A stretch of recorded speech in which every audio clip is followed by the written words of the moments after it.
Dans un petit village d'Afrique, niché au cœur des savanes, vivait Djabari, fils unique du chef du village, dont le nom résonnait comme une promesse de grandeur. Djabari était un homme respecté, jeune et plein de vigueur, et son avenir semblait tout tracé. Il allait succéder à son père, et la prospérité du village était entre ses mains. L'heure était venue pour Djabari de prendre une épouse. Très amoureux de son amie d'enfance Amina, il décida d'un commun accord avec ses parents de la choisir pour femme. Amina était une des plus belles filles du village. Elle se distinguait parmi les jeunes femmes de son âge par sa douceur et sa force intérieure. Dès son plus jeune âge, elle avait été éduquée dans le respect des traditions et des valeurs, et incarnait pleinement la loyauté, le respect et la fidélité. Leur mariage fut un événement joyeux, célébré par tout le village. Très vite, Amina donna naissance à leur premier enfant, une petite fille. Le village tout entier s'inquiéta. En effet, selon la coutume ancienne, les héritiers d'un chef devaient point être des garçons, porteurs de la lignée et du pouvoir. Les premières années passèrent, et Amina enfanta successivement 6 autres filles. La pression augmentait autour de Djabari.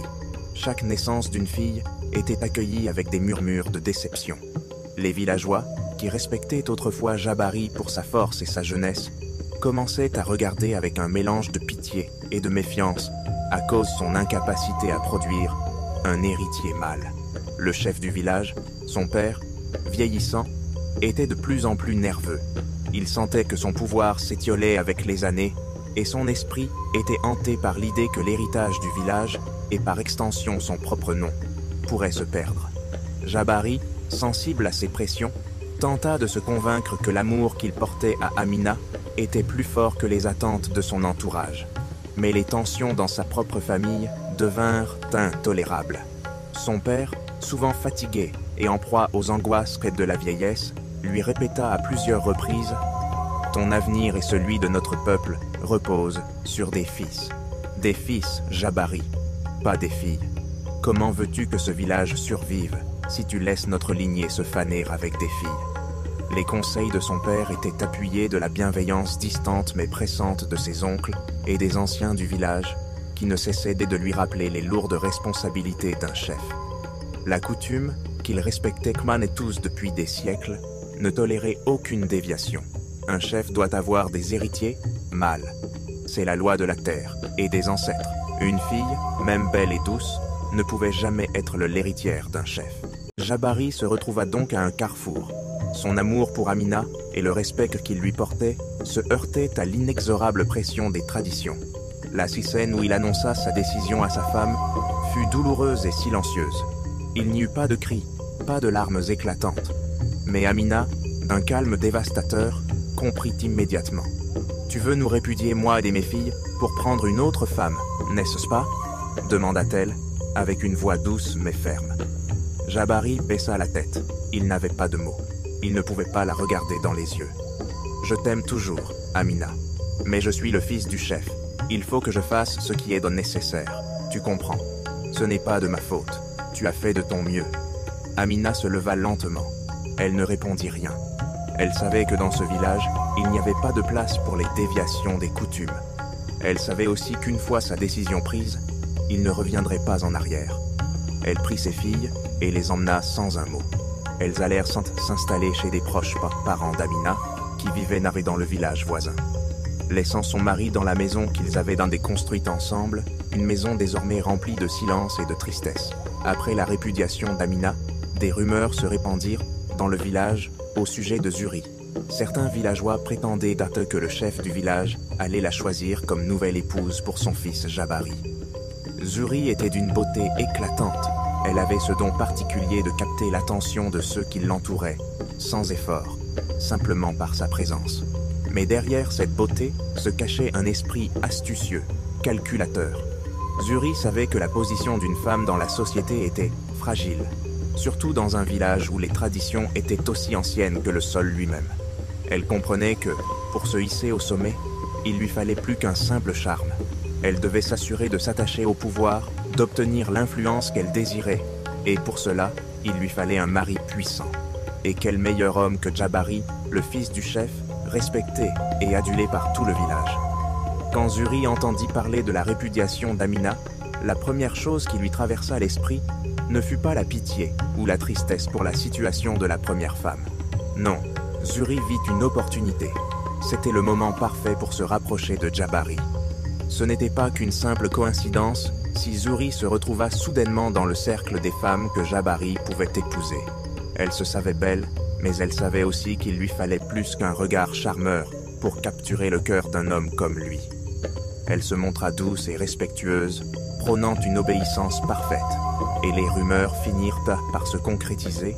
Le père de Jabari et la famille de Zuri organisèrent bientôt un grand mariage pour célébrer leur union. Zuri n'était pas naïve. Elle savait qu'en épousant Jabari, elle ne se contentait pas de devenir la femme d'un homme puissant. Elle devenait la porte d'entrée vers un pouvoir qu'elle convoitait depuis longtemps.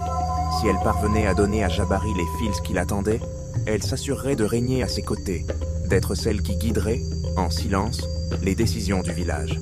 Elle n'avait aucune illusion. Elle savait qu'une femme, même belle et respectée, n'était qu'une ombre si elle n'avait pas de fils pour porter le nom de son mari.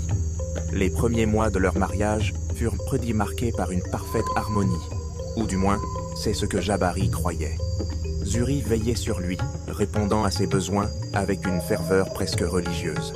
Mais dans son esprit, un plan mûrissait, celui de garantir la naissance de garçons et de devenir une femme de pouvoir. Quand Zuri donna naissance au premier garçon, elle accueillit sa venue avec un sourire calculé. Les villageois célébrèrent sa fertilité, la voyant comme la véritable compagne de Jabari, celle qui allait assurer l'avenir de la lignée. Jabari, fier de son premier héritier, se sentit renforcé. Il avait enfin ce qu'il voulait, un garçon pour garantir sa succession. Il ignorait alors qu'il était en train de jouer le rôle du roi déchu, manipulé par celle qu'il croyait être une épouse fidèle et dévouée. Peu de temps après, Zuri donna naissance à un second héritier, puis à un troisième. Les années passèrent et elle s'appliqua à cultiver l'affection de ses fils, les élevant dans l'idée qu'ils étaient nés pour diriger, qu'ils étaient amenés destinés à régner sur le village. Tout en apparaissant comme la femme parfaite et dévouée, elle commençait à tisser des liens avec les figures de pouvoir qui l'entouraient. Elle savait qu'un jour, quand ses fils seraient adultes et qu'ils prendraient pied le pouvoir, ce serait elle qui tirerait les ficelles dans l'ombre, se posant comme la conseillère stratégique. À mesure que les garçons grandissaient, les choses commençaient à changer. Les fils de Jabari, loin d'être reconnaissants envers leur père, se montraient de plus en plus implacables, dévorant son pouvoir au fil des années. Jabari, maintenant devenu âgé, était relégué dans l'ombre, sa position affaissée sous le poids des ambitions de ses propres enfants. Mais ce qu'il ne savait pas, c'était que Zuri n'avait pas l'intention de défendre son mari vieillissant.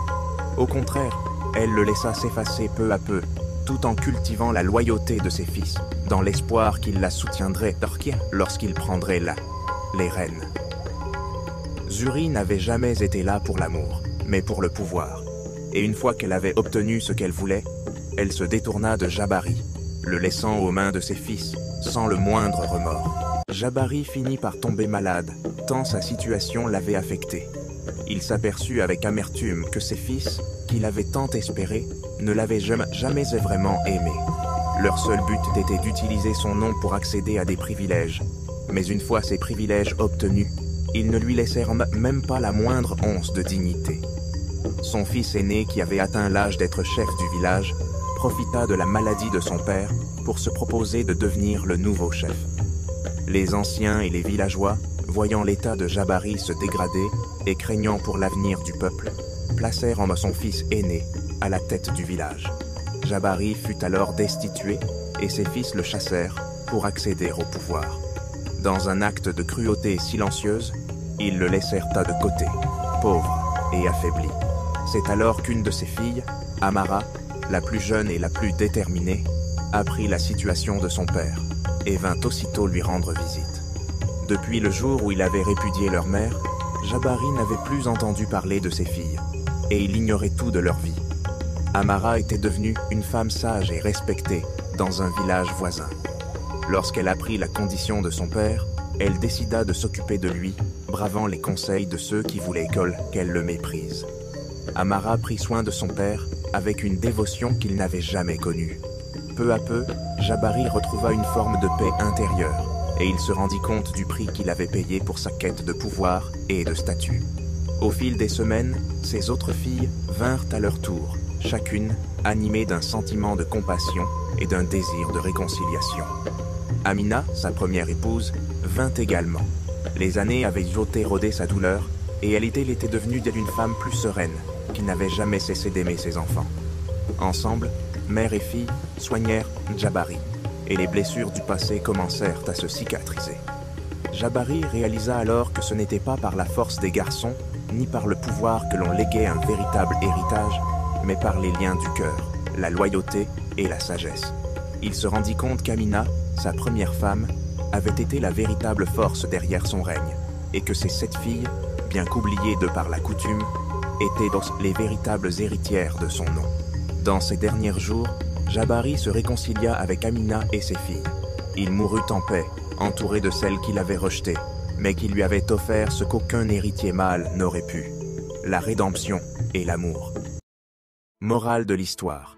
Le véritable héritage de l'homme ne réside pas dans le pouvoir qu'il accumule ou dans la position sociale qu'il occupe, mais dans les liens qu'il tisse avec ceux qui l'aiment et le respectent. La force d'un homme ne se mesure pas à la rigueur de ses décisions, mais à la sagesse de son cœur et à la loyauté qu'il inspire. C'est l'amour, la réconciliation et la bienveillance qui guident l'âme vers la paix, et non la recherche effrénée du pouvoir ou de l'honneur. Ceux qu'on néglige peuvent se révéler être les véritables piliers sur lesquels se construit la rédemption, car l'amour, loin d'être dicté par la coutume, est le seul héritage capable de réparer les blessures de les plus profondes. Merci de votre attention. Si vous avez aimé cette histoire, abonnez-vous, activez la cloche et cliquez sur le bouton « J'aime » pour plus d'histoires inspirantes. À très bientôt.